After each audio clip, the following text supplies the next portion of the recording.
కేసీఆర్ వ్యాఖ్యలపై MP Chamala Kiran Kumar Reddy counter ఇచ్చారు. కేసీఆర్ త్వరలో ఉప ఎన్నికలు వస్తాయని అంటున్నారని, 5 ఏళ్ల వరకు ఉప ఎన్నికలు వచ్చే అవకాశమే లేదన్నారు. లోకల్ బాడీ ఎన్నికల్లో కూడా బీఆర్ఎస్కు ఉనికే లేదని, అందుకే కేసీఆర్ ఇలాంటి మెసేజ్లు ఇస్తున్నారని తెలిపారు. ఫామ్ హౌస్ నుంచి బయటకు వచ్చి కాంగ్రెస్ గ్రాఫ్ పడిపోయిందని కార్యకర్తల ముందు అంటున్నారని, కేవలం కార్యకర్తలను ఉత్తేజపరచడానికే కేసీఆర్ కాంగ్రెస్ గ్రాఫ్ పడిపోయిందని చెప్పారన్నారు. ఆయనకు చిత్తశుద్ధి లేదని, చిత్తశుద్ధి ఉంటే ప్రతిపక్ష నేతగా అసెంబ్లీకి వచ్చి ప్రజల సమస్యలను చర్చించేవారని తెలిపారు.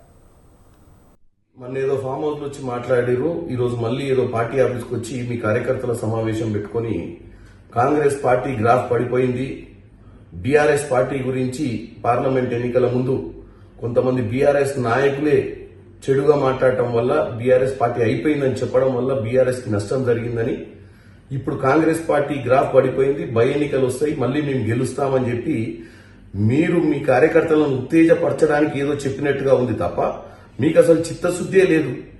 మీకు అసలు చిత్తశుద్ధి ఉంటే మీకు ఒక ప్రజాస్వామ్యంలో మిమ్మల్ని ఒక అపోజిషన్ లీడర్ గా ఎన్నుకుంటే మీరు రోజు అసెంబ్లీకి వచ్చి అసెంబ్లీలో ఇక్కడ ప్రభుత్వం చేస్తున్నటువంటి పనులను ఒక పెద్ద మనిషిగా, ఒక అపోజిషన్ లీడర్ గా ప్రజల సమస్యల మీద చర్చించాల్సింది పోయి అప్పుడప్పుడు ఏమంటారు పున్నమి నాడు పౌర్ణమి నాడు వచ్చినట్టు